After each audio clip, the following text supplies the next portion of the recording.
Hola a todos, hoy vamos a grabar un coche que a todo el mundo que lo ha visto, aunque sea en fotos, les gusta. Hoy vamos a grabar el Renault 5 eléctrico.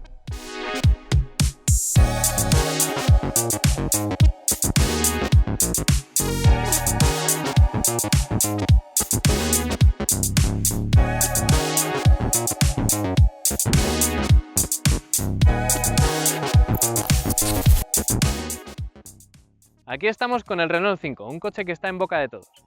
La verdad es que esta prueba no debería existir, porque realmente, primero, no sabíamos de dónde sacar un Renault 5 eléctrico para probar, y segundo, no se nos había ocurrido. Pero por azares de la vida, pues se nos ha ocurrido igual comprar un coche automático medio sensible para ciudad, relativamente económico y que fuera sencillo de conducir.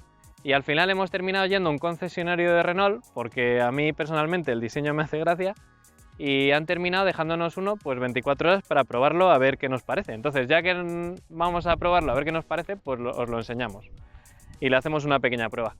Que de esto, antes de hablar de, como sabéis, ahora nos pondríamos a hablar un poco de la historia del modelo, etcétera. Ahora lo haremos, pero será breve. Pero antes quería hablar un poco de lo curioso que es el fenómeno de masas que está habiendo con el Renault 5 eléctrico, ¿no? Porque es un poco... O sea, hay gente que lo odia por ser eléctrico, eso está claro, pero ya es que a todos nos gusta el diseño, yo creo. O sea, la verdad es que los de Renault lo han conseguido. Y claro, la clave de su éxito está en lo que han hecho otros muchos fabricantes, que ha sido hacer un diseño retromoderno de un coche icónico. O sea, han reinterpretado algo que estaba en el corazoncillo de la gente, que todo el mundo tenía un buen recuerdo, y lo han modernizado. Y entonces, claro, el diseño nos encanta. La cosa es, ¿el coche nos encantará tanto? Eso habrá que verlo.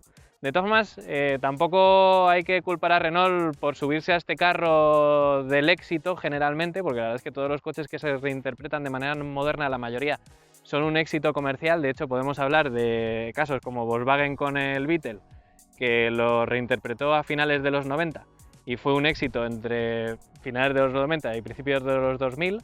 Luego llegó, ¿quién? Pues BMW, que hizo el Mini, en la reinterpretación moderna del Mini en 2003, que ya no es tan Mini, pero bueno. Y luego llegó el Fiat 500, pues la gallina de los huevos de oro para Fiat. Y de hecho tenemos un vídeo en el canal del Fiat 500e, que podéis ir a verlo. Y ahora os quiero hacer una pregunta. La verdad es que esto, viendo el coche, planteándonos lo de la compra y tal, pues se me ha ocurrido y la verdad es que os voy a dar una serie de respuestas que yo he encontrado. Si veis alguna más, pues podéis escribirlo en los comentarios. Y ahí va la pregunta, y es, ¿por qué Renault ha lanzado el R5 así con un diseño retromoderno, modernizado, ya no digamos de manera eléctrica? Simplemente el tema de por qué volver a traer a la palestra un coche que ya hacía años que no estaba con nosotros. Bueno, pues la verdad es que a mí primero se me ocurre que, claro, el R5 original, el de primera generación, el que se fabricó del 71 al 83, fue un auténtico éxito de ventas. Claro, te pones a mirar las cifras y fueron 5,5 millones de unidades.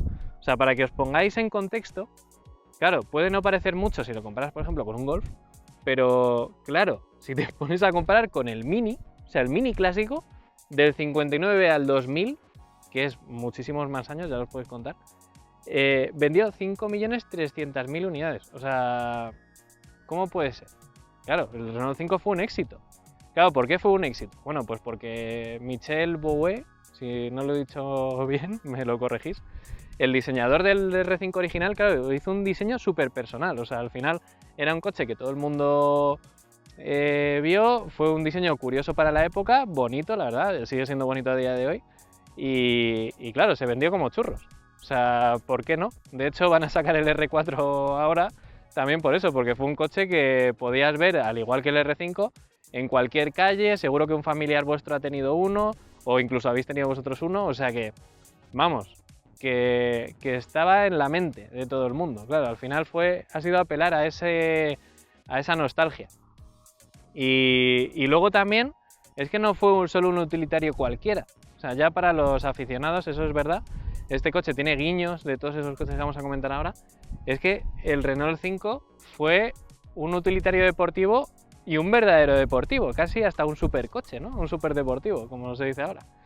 Pues claro, tenemos las versiones Alpine, las primeras que salieron del R5 original, que también en otros mercados se llaman Gordini, que para que os hagáis una idea, era un coche de 850 kilos con un motor 1400 de 95 caballos, pues eso corría. Para la época corría. Luego tenemos las versiones Copa, que tuvimos aquí, que tuvimos una Copa monomarca que fue algo nacional, que estaban derivadas de esas Alpine, y luego tuvimos versiones turbo de esas versiones Alpine y Copa. O sea, vamos, que el motor 1400 le metieron un turbo y eso daba unos 110 caballos. Se ha comentado mucho en las barras de bar que fueron los primeros coches en que si reducías te saltaba el turbo y morías, ¿sabes? Ahora yo creo que más bien era que esto ya se había comentado mucho también, que la gente igual no sabía cómo conducir los coches turbo. De hecho, luego llegó el Super 5, que fue la siguiente generación del Renault 5 ya modernizado, y el Super 5 tuvo el GT Turbo, famosísimo.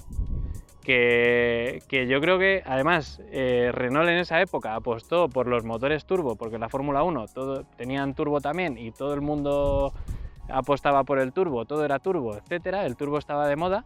De hecho, ¿cómo no olvidar la palabra turbo detrás de todos los Renault Turbo? En grande, en la luneta trasera, ¿sabes? O sea que, claro, marcaron una época. Y luego también, o sea, os he dicho que hubo un super deportivo, pues este ya no popularizó tanto el turbo porque era un coche aún mucho más caro, pero tuvimos el Renault 5 Turbo culo gordo. O sea, con motor central, el mismo 1400, turbo, ya subido a 160 caballos, una bestia. Que de hecho tuvo una versión, el Turbo 1 y luego el Turbo 2, que ya lo hablaremos en otro vídeo. Pero vamos, increíbles los dos, mucho más bonito el diseño interior del primero, mucho más caro también. Y claro, eran coches de rallies. De hecho, se fabricó pues para rallies y las versiones de rallies tenían pues eso, 250 caballos, incluso más. O sea, una bestia, mítico. Así que hablaremos temas del diseño porque hay detallitos que apelan a esos coches. Entonces, como veis, el Renault 5 y su legado está presente, aunque sea de manera eléctrica. La verdad es que hay que reconocer que Renault aquí se la ha jugado, porque si os hablaba antes de las versiones retromodernas de los otros fabricantes, como BMW y, por ejemplo, Fiat, Renault es la primera que ha apostado por esto, pero directamente en vehículo eléctrico, porque el Mini nació como gasolina y el Fiat como gasolina. Luego ya salieron las versiones eléctricas. Así que vamos a ver qué tal les va.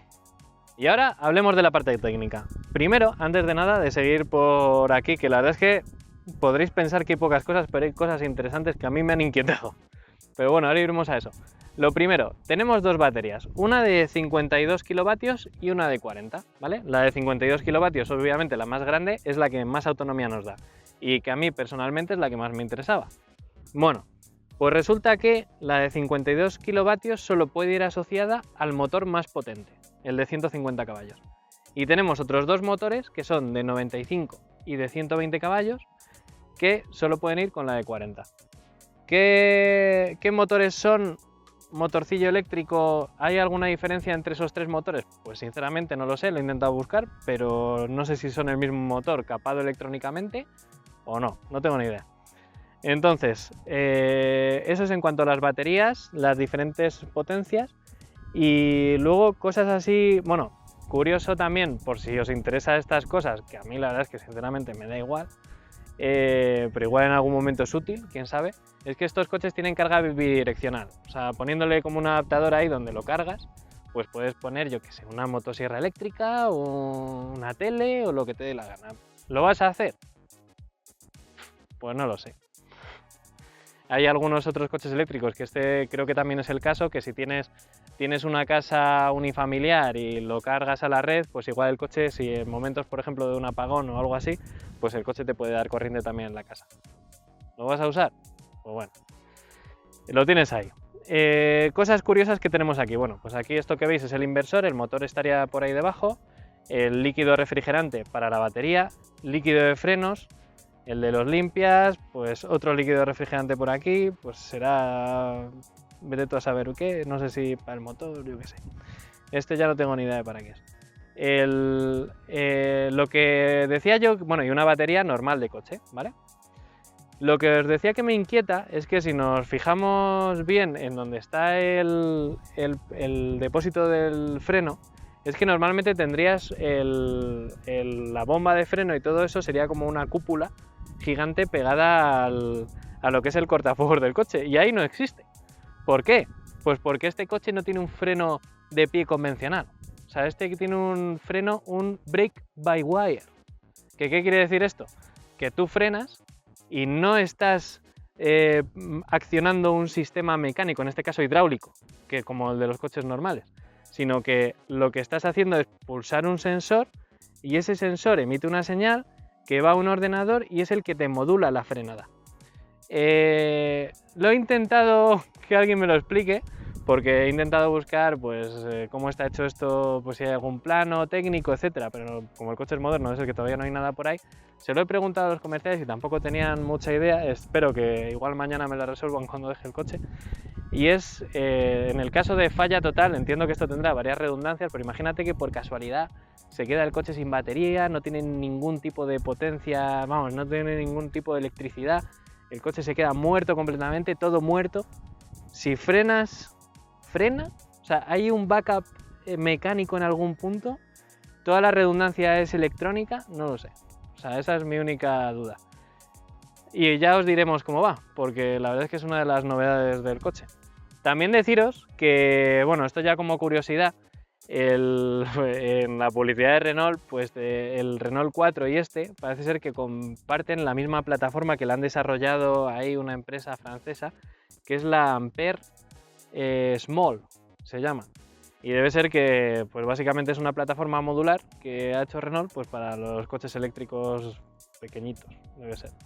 Vamos, no sé cuál es la ventaja que tiene y tal. De suspensiones, por cierto, ya os hablaremos, que me ha sorprendido porque tiene suspensión McPherson en ambos ejes. Así que nada, eso sería todo por la parte técnica. Como os comentaba antes, el diseño del R5 es una mezcla de todos los R5 anteriores. Entonces, cosas curiosas que tenemos. Bueno, pues esta cosa de aquí, que básicamente era donde en el Renault 5 original teníamos una rejilla de ventilación para el aire de la calefacción, aquí pues se les ha ocurrido poner un indicador de batería, que son las rayitas estas. ¿Vale para algo? No lo sé. Pues no sé para qué vale. En los modelos básicos esto no existe. Cosa curiosa. Tenemos aquí unos faros LED que en los modelos básicos son halógenos y también tienen la banderita de Francia. ¿Vale para algo? Pues tampoco lo sé. Esto de aquí. Pues esto de aquí son las luces diurnas, que según los de Renault están inspiradas en los antinieblas de los Renault 5 Turbo. El logotipo de Renault, que es el logotipo clásico que tenía en los 70. Luego, ¿qué más cosillas interesantes? Las llantas. Tenemos unas llantas de 18 pulgadas.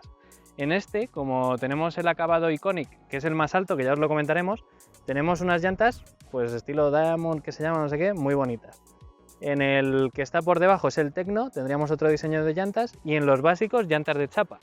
He intentado ver si se podía configurar en los básicos unas llantas de aleación, pues porque no llevar unas llantas de chapa con un tapacubos gigante, y aparentemente no se puede. ¿Vale para algo? Pues para que quede mejor. Luego aquí tenemos unas aletas bastante... Mira, me enseña esto así un poco. Tenemos aquí unas aletas bastante prominentes, que lo podéis ver. O sea, que la verdad es que le dan un músculo al coche increíble. Y sobre todo también en la parte trasera, que la tenemos aquí bastante marcada, que además si te fijas desde aquí, o sea, tiene como... se ve como la aleta, cómo sale. Mira, me pongo aquí y lo veis mejor. Y se ve como la aleta se marca así, ¿ves? Y la verdad es que esto le da un músculo al coche y queda muy guay. El diseño del techo pues es configurable, estilo mini con un montón de colores, formas, etcétera, un faldón abajo para darle más deportividad y disimular que tenemos aquí dentro, por aquí debajo todas las baterías, pero le da rollete. De hecho, si abrimos la puerta vais a ver, fíjate, la altura que hay. O sea, esto es un... Y hombre, hasta aquí no llega la batería, pero este tocho sí. Así que curioso. Luego por detrás, reminiscencia de los 5 Turbo culo gordo, que la verdad es que esto la pilla todo el mundo, pues esta rejilla falsa, que la verdad es que le da rollete. Las luces estilo como las del 5 original, a mí me recuerdan más a las del Super 5, pero literal. Luego este 5, con la tipografía esta y las rayitas así rasgadas, pues también muy personal. O sea, la verdad es que es un coche con un diseño muy curioso. Y mira, fíjate, otra vez cómo se marca la aleta. Y la verdad es que esta pintura blanco anacarado, la verdad es que está curiosa. O sea, yo creo que va a ser la menos configurada, pero está guay. Así que este es el diseño del R5. Es un R5 con muchas mezclas de R5. Y como última curiosidad del exterior, ¿cuántos colores diríais que tiene el Renault 5? Habéis acertado. 5. Vamos a contarlo porque si no me voy. Tiene blanco, negro, verde, amarillo y azul. O sea, esos 5 tiene. Y la verdad es que están muy chulos todos. Y aquí estamos en el interior del R5. Primero, tema de materiales. Pues la calidad, vamos a decir que es correcta. Al final, este coche presume de tener un montón de materiales reciclados. Así que nada, tenemos un techo que claramente es de material reciclado, pero bueno, no está mal.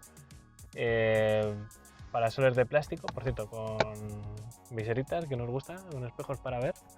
Luego tenemos aquí las puertas con plástico también, que es un plástico agradable. Luego tela que va cambiando en función de la versión. Aquí mullidito, como con polipiel, y luego ya plástico duro abajo. En el salpicadero igual, tenemos el plástico duro arriba, este cuadro de relojes, cuadro de relojes, estas pantallas gigantes que serían, pues eso, el cuadro convencional, y el escaloncillo este de polipiel, que la verdad es que este remate pues es un guiño al R5 original. Luego pone Renault 5 ahí también, o sea, tiene detalles curiosos. Los aireadores, que la verdad es que parecen de los 90, con un diseño así modernizado, pero son de estos que se mueven entero y tal, que luego, ¿os acordáis estos aireadores que luego no paran de moverse y no se quedan fijos en el sitio? Esperemos que no ocurra. Y pues nada, o sea, el volante, que la verdad es que tenemos un volante cuadrado, que no está mal. Yo entiendo que ha sido cuadrado porque la verdad es que la pantalla es cuadrada y a veces en algunos puntos no se veía bien. Tenemos aquí una botonera que está genial porque tiene un botón directo a las ayudas de conducción donde puedes customizar cómo quieres que estén, si apagadas o no en tu modo custom, o sea que lo puedes desactivar rápidamente. El ajuste de altura de las luces. Luego tenemos aquí pues, los intermitentes, como siempre, y las luces. Y unas botoneras para los diferentes, pues eso, el control de velocidad, los diferentes menús de la pantalla. Este botón Multisense, que la verdad es que he de reconocer que es un poquito, no sé, a mí me da sensación un poquito de cutre. Y no sé por qué, si es como que parece algo que se vaya a romper. A ver, no está mal, pero se mueve un pelín. Y con esto puedes cambiar el modo de conducción. Pues así había gente que se flipaba y decía, ¡guau, como un Porsche! Bueno, sí, pues tienes un botón para hacerlo aquí. En vez de aquí, aquí. Muy guay. La verdad es que está bien porque lo tienes a mano. Y cosa que no me gusta, pues eso, la palanca de cambio que no tiene posición P. Y esto, por cierto, es como personalizable. O sea, no sé hasta qué punto hemos llegado que esto necesitaba ser personalizable. ¿Por qué no me gusta? A ver, está en una posición donde está muy a mano, ¿vale? Como las palancas antiguas y en otros coches. La verdad es que se llega bien. El problema es que, claro, esto es cosa de acostumbrarse, ¿vale? Hay veces que estoy dándole aquí y me voy al limpia y le pego a limpia.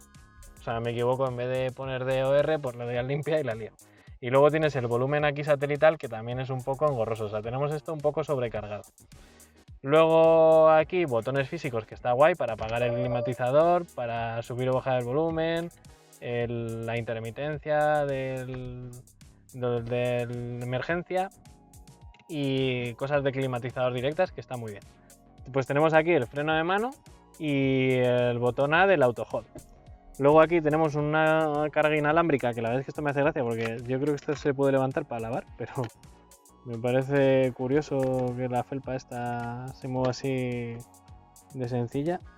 Y ahora se coloca un poco regular. Vale. Y luego tenemos aquí una toma de 12 voltios y USBs. Unos posavasos aquí con el divisor este que se puede cambiar. Luego he visto que puedes comprar un montón de movidas hechas en 3D para colocarlas aquí. Y una guanterita, pues que está bien. Los asientos, la verdad es que yo los vi muy chulos. Son muy chulos, pero no sé, o sea, comparado con, por ejemplo, los Recaro de mi Golf, no sé, o sea, tienen algo que me incomodan un poco. O sea, agarran más o menos bien, no tiene ajuste lumbar, cosa que es un poco pena, pero esto de aquí, la posición con los brazos y tal, yo no sé si es muy cómoda, pero el diseño la verdad es que mola un montón. Y luego, tema de interiores, pues tenemos 3 interiores conforme a los 3 acabados que hay, luego ya hay versiones especiales, etcétera. Ah, bueno, también tenemos una guantera aquí, que bueno, no está mal. Y los interiores, tenemos 3 acabados, que sería el Evolution, que es el básico, el Tecno, que es el intermedio, y el Iconic, que es en el que tenemos ahora. El Evolution sería como blanquito, os dejaremos unas imágenes. La verdad es que es el más básico, para nosotros el más feillo. El intermedio, que es el Tecno, mola porque tiene como tela vaquera y tal, y este Iconic pues tampoco está mal porque es así como vistoso, como con los asientos deportivos y los toques en amarillo, está muy guay. Según el manual he visto que todos son de plástico, tienen plásticos reciclados, etcétera, o sea, todo súper eco-friendly, pero del acabado básico no decían nada. Pero bueno, supongo que también lo será. Así que vamos a ver qué tal las plazas traseras. Bueno, y aquí está una de las ventajas que tiene este coche, sobre todo para nosotros que lo habíamos planteado. Por cierto, no os he dicho las medidas. ¿Por qué os digo esto? Bueno, pues porque tiene 4 puertas. Este coche mide 3,9 metros de largo, 1,59 de alto y 2,20 de ancho. Es un coche bastante pequeñín. Pero, ¿qué tiene? Pues 4 puertas. ¿Qué problema tiene? Que también es bastante criticado. O sea, es una virtud, pero también un defecto, que es que el acceso es, primero, bastante pequeño, tenemos este escaloncín y luego el ancho pues tampoco es muy grande, entonces te tienes que meter aquí, al final te vas a dar un poco con esta parte y luego ya una vez dentro no tenemos mucho espacio. O sea, eso es, estoy yo ahora, fíjate, en mi posición de conducción, porque tengo el asiento elevado, puedo meter los pies por debajo, pero las rodillas me dan aquí y yo tampoco es que sea muy alto, o sea, yo mido 1,80 más o menos.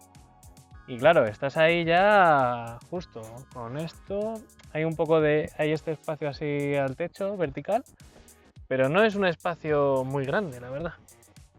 Y tenemos 5 plazas. También tenemos Isofix, cosa interesante si tenéis hijos, pero es cierto que estas plazas, pues bueno, son algo más testimoniales. O sea, están bien para viajes cortos y tal, pero igual un viaje de largo aquí se puede hacer pesado, sobre todo si vais 5 personas. Pero bueno, esto es lo que hay. Y ahora veamos el maletero. Para abrirlo tenemos aquí un botón, lo hacemos y tenemos 326 litros de capacidad, ¿vale? Metemos la maleta y entra bien. Cosa que yo he visto, primero la boca de carga está un poco alta y el acceso pues es un pelín estrecho, pero es bastante grande. Que la bandeja se mueve también un poco loca porque va con unas gomas, pero bueno, se puede quitar. Son 326 litros ampliables a 1100 si abatimos el asiento, como podéis ver aquí. Entonces tiras del parante y ya está. Como veis, tenemos el maletero muy abarrotado, pues la vida de un coche eléctrico, que es llevar cables si no llevas un organizador, pues esto va por aquí tirado molestando. Y una cosa importante, que si lo podéis ver, es que el asiento se abate, pero tenemos esta altura, o sea, no se queda plano, entonces por aquí pues se pueden caer cosas, etcétera. O sea, esto no es una boca de carga, no tienes un maletero plano, que para cargar objetos pues se te pueden quedar ahí colgando de unos objetos largos. Pero bueno, por lo demás, dentro de lo que cabe como coche urbano, pues no está muy mal, o sea que está bien, se puede aprovechar. También tenemos aquí un acceso debajo, pero que en este caso tenemos un hueco ocupado por nada, o sea, solo tenemos como una cestilla así para meter cosillas y hay una parte que está ocupado por el subwoofer del equipo de sonido, que es Harman Kardon en esta unidad. ¿Visto? Vamos a apurar un poco las condiciones lumínicas para grabaros la prueba. Vale, primeras impresiones. A ver, la posición de conducción es bastante alta, ¿vale? Similar a la que teníamos en el 500. Claro, si la comparamos con un coche normal, o sea, de combustión. ¿Esto por qué es? Pues porque las baterías las tenemos en el suelo, como os decía, y entonces tienes el asiento un poquito más alto. Lo puedo bajar. De todas maneras, que si lo bajo es como que me hundo aquí en el salpicadero. ¿Puedes coger una posición cómoda? Sí. O sea, es decir, el volante lo puedes ajustar en altura y profundidad, el asiento en altura también, y es bastante, vamos, lo que os decía, es cómodo. Lo que pasa es que yo echo de menos el lumbar. Cosas que como yo me he puesto pues en una posición así un poco más deportiva, con las piernas estiradas y donde voy cómodo, el pilar B lo tengo aquí pegado, entonces giro a la izquierda y veo el pilar B. El interior, si veis también un poco, a pesar de la luz, que tampoco es que haya en exceso, es un interior, como estaréis apreciando, un poco oscuro. O sea, tenemos unos cristales muy pequeñines y al final pues te da una sensación un poco de claustrofobia, ¿no? A ver, o sea, exagerando un poco, ¿sabes? Tenemos los cristales... ¿Pero qué dices? Bueno, todos los cristales son pequeñines. Entonces, lo que os digo, la posición de conducción bien, el acceso a los mandos bien, todo a mano, vemos bien la pantalla, los pedales, pues bien, el acelerador suavecito. Si cambias los modos de conducción, pues el acelerador, por ejemplo, en el Eco que llevo ahora y no me gusta, el acelerador le tienes que pisar mucho. Si ponemos el modo normal o Sport, pues ya a poco que le pises anda, o sea que más agradable. La palanca de cambios, puedes llevarlo en D o en B. Si lo llevas en B, pues no llegas a una conducción monopedal como en el Fiat 500, pero te retiene bastante. En el D ya irías casi más en el... Si sueltas iría como en modo vela. El coche dinámicamente, pues como os decía, tiene suspensión independiente en todos los ejes. El coche pesa unos 1300, 1400 kilos. No es ligero, pero para ser un eléctrico pues no está mal. Y la verdad es que me ha recordado bastante al Fiat 500 en cuestión de divertimento. O sea, va muy bien, la verdad, para lo que el coche que es. O sea, está bien. Si, de hecho, si le quitas el control de tracción en las curvas, ya no te molesta y le puedes hacer hasta una conducción deportiva. En uso normal, el coche es cómodo, tiene una suspensión teniendo durita para mantener bien la carrocería, pero el coche la verdad es que no balancea en exceso, va muy aplomado, es comodón, o sea, está bien y tiene cierta hora de conducción, o sea que por ese punto, bien. De hecho, el tener la pila abajo, que es lo que más pesa, y tener un reparto de pesos muy bueno, aparte de que, si os habéis fijado, cada rueda está en un extremo, o sea que va muy bien de agilidad. Luego también en conducción en ciudad tiene un radio de giro súper pequeño, o sea que de hecho antes hemos girado en un sitio y no hemos tenido que maniobrar. El coche va muy bien y en definitiva es un coche bastante, pues eso, como los coches eléctricos, silencioso, agradable, que cualquier persona que no le interese conducir lo va a agradecer, porque no suena, es suave, tiene un montón de cositas, le puedes poner el ordenador, pero también una persona a la que le gusta, pues en el día a día, incluso dándote alguna alegría, como hemos hecho aquí en el puertecillo, pues tiene cierto tacto deportivo que no está mal. Bueno, estaba por vosotros porque tenemos un 15% de batería. La verdad es que... torque steer. Se ha movido ahí el volante 80, vale. El coche, como os decía, quitamos el... Vale, ahí me corrige. Quitamos el control de tracción y la verdad es que ya no te molesta al salir de una curva, o sea, y va muy bien. O sea, veis que balancea un pelín, pero va bien. Frenas, el coche frena. El tacto del freno es... tiene un pedal de poco recorrido, pero la verdad es que es un freno bastante modulable, es raro. Es raro al principio, pero no... Como al final te lo quieren vender en el sentido de que no tienes ese tacto raro que, por ejemplo, sí que nos pasa en el Porsche Taycan, que es básicamente que tú frenas y hay una parte en la que regenera y otra parte en la que frena el coche. Entonces, hay veces que parece que frenas y no va a frenar y luego frena, o que se alargan mucho las frenadas porque tiene un tacto no dosificable el pedal. Aquí la verdad es que es raro porque es duro, o sea, lo pisas y ahora, por ejemplo, en el modo Sport pues es durete, pero es que casi no tienes recorrido, o sea, tú frenas, una vez te acostumbras bien, pero eso, lo que os decía, lo de no tener un no sé cómo funcionará exactamente, pero no tener un seguro cómo funciona esto al 100%, si tenemos un backup mecánico si se estropea, a mí me inquieta. Pero bueno, la verdad es que hay que reconocer que va bien. Pues lo que os decía de la visibilidad del coche, la verdad es que, como os decía, los cristales son bastante pequeñitos y el de atrás especialmente, o sea, la visibilidad trasera por el cristal trasero es mala, los retrovisores son grandes y se agradece, los ángulos muertos pues tenemos el avisador, o sea que ni tan mal.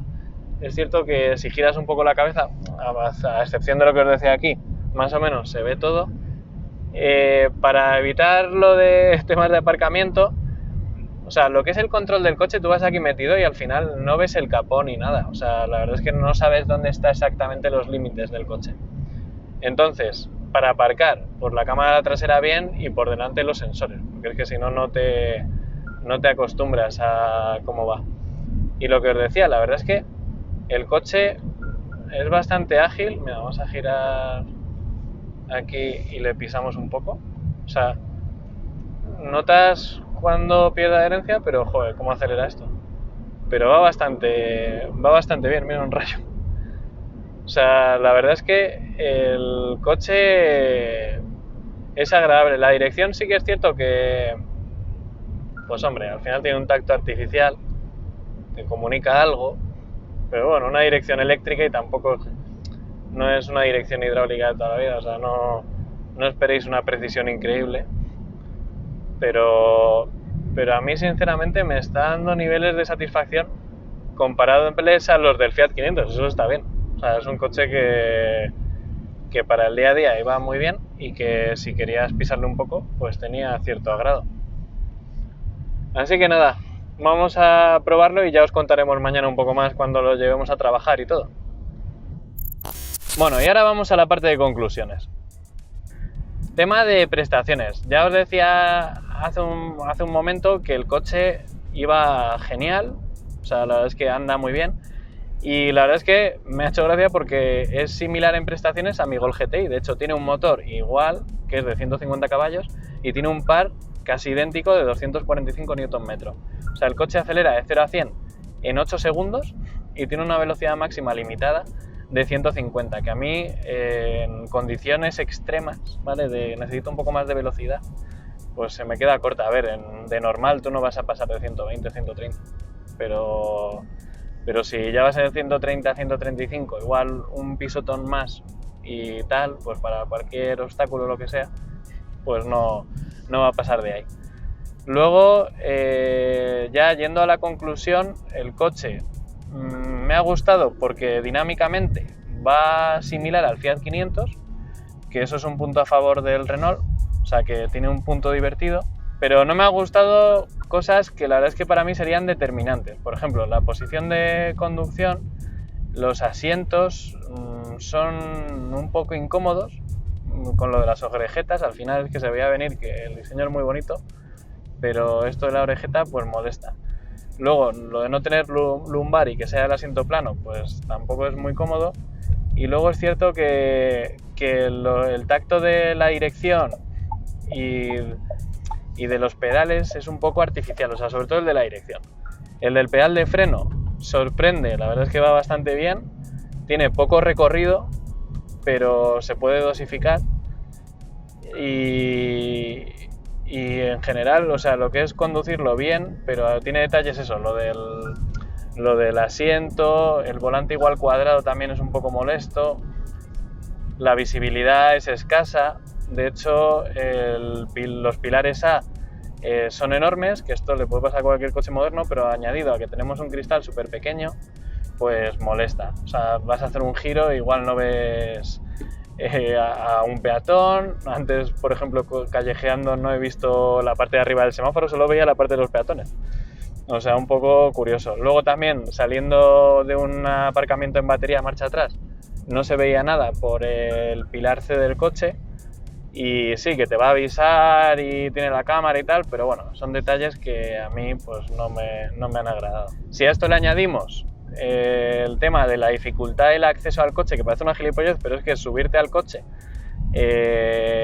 joder, en un coche que es bajo cuesta, o sea, imaginaros a una persona mayor que tenga más problemas de movilidad en las piernas, pues le va a costar. Y luego las plazas traseras, que para entrar te rozas con el pase de rueda trasero, o sea, porque el hueco de entrada tampoco es muy grande. Son detalles que no nos han convencido. Y luego ya, temas de día a día, pues el coche me lo he llevado a trabajar, o sea, he ido por la mañana dormido, lo he cogido bien, he intentado probarlo el aparcamiento asistido, que ayer lo aparcamos con el aparcamiento asistido y fue bien. De hecho, le pegas, lo único que para entrar en él tienes que darle al coche y luego aparcamiento asistido y seleccionar el que quieres, pero funciona bastante bien. Pues he intentado que me sacara del hueco y se ha empezado a rayar y al final pues lo he sacado yo ya. Luego también deciros que el consumo del coche pues me ha parecido bastante alto, sobre todo si se compara con el Fiat 500, que lo tuvimos en un fin de semana con unas temperaturas similares. Hicimos mucho más, le dimos mucha más caña en puertos, tal, hicimos autopista, ciudad, vamos, un montón más, y gastó 15 kilovatios hora a los 100. Este me ha estado marcando hasta hace nada 17 y ahora estamos en 16,3 porque estoy yendo ultra despacio porque tenemos un 8% de batería, no por otra cosa. Entonces el coche es muy sensible al tema de la velocidad y en un ritmo normal consume bastante. O sea, a mí me parece bastante gastón para el tamaño que tiene, la verdad. O sea, básicamente, la conclusión es, ¿me lo compraría? Pues mira, sinceramente, con todas las pegas que os he dicho, el coche sí, es muy bonito por fuera, pero eso no hace que me lo quiera comprar. Entonces, si fuera más barato, igual todas las pegas que le estoy poniendo de comodidad, de manejabilidad, etcétera, solo porque me gusta el diseño, podría llegar a superarlas, pero ya con el precio que tiene y con lo que gasta y que además te obliga a tener un cargador en casa, porque es que si no, no hay otra. O sea, un coche eléctrico al final, si no tienes un cargador, que la verdad es que los estuvimos mirando para tener una plaza y tal, pero lo tenemos que alquilar la plaza con cargador, etcétera. O sea, si tú no tienes una plaza propia, no tiene sentido un coche eléctrico porque te va a salir súper caro. Y más si gasta casi como este, porque vamos, ahora te pone 16, pero que ya os digo que ha estado en la zona de 17, o sea, bastante elevado. Y ahora, como bonus extra, os vamos a dejar con Renault hablando de los ancestros del Renault 5 eléctrico. Y esto ha sido todo del Renault 5 eléctrico. Espero que os haya gustado, así que si es así, darle al like, a la campanita y nos vemos en el próximo vídeo. Adiós. Ok, Renault, ¿qué es mejor, un Renault 5 eléctrico o un Renault 5 turbo? El Renault Elec ofrece cero emisiones y menores costos de operación, mientras que el 5 Turbo proporciona un rendimiento potente y una experiencia de conducción dinámica. La elección depende de tus prioridades, sostenibilidad y eficiencia o potencia y agilidad. ¿En qué año salió el Renault 5 Alpine Turbo? El Renault 5 Alpine Turbo fue lanzado en 1985, destacándose por su diseño icónico y su rendimiento deportivo. Este modelo se convirtió rápidamente en un clásico entre los entusiastas de los coches deportivos. ¿Por qué debería comprarme un Renault 5 eléctrico? El Renault 5 eléctrico ofrece varias ventajas, como su eficiencia energética, bajo costo de mantenimiento, y la posibilidad de acceder a zonas de bajas emisiones. Además, su diseño retro combina nostalgia con tecnología moderna. Es una opción emocionante para quienes buscan un vehículo ecológico y práctico. ¿Quién te ha diseñado? He sido diseñado por un equipo de expertos de Renault, que se ha enfocado en crear una experiencia innovadora y útil para los conductores de vehículos eléctricos. Su objetivo es hacer que la conducción sea más cómoda y eficiente, integrando tecnología avanzada en cada aspecto de mi diseño.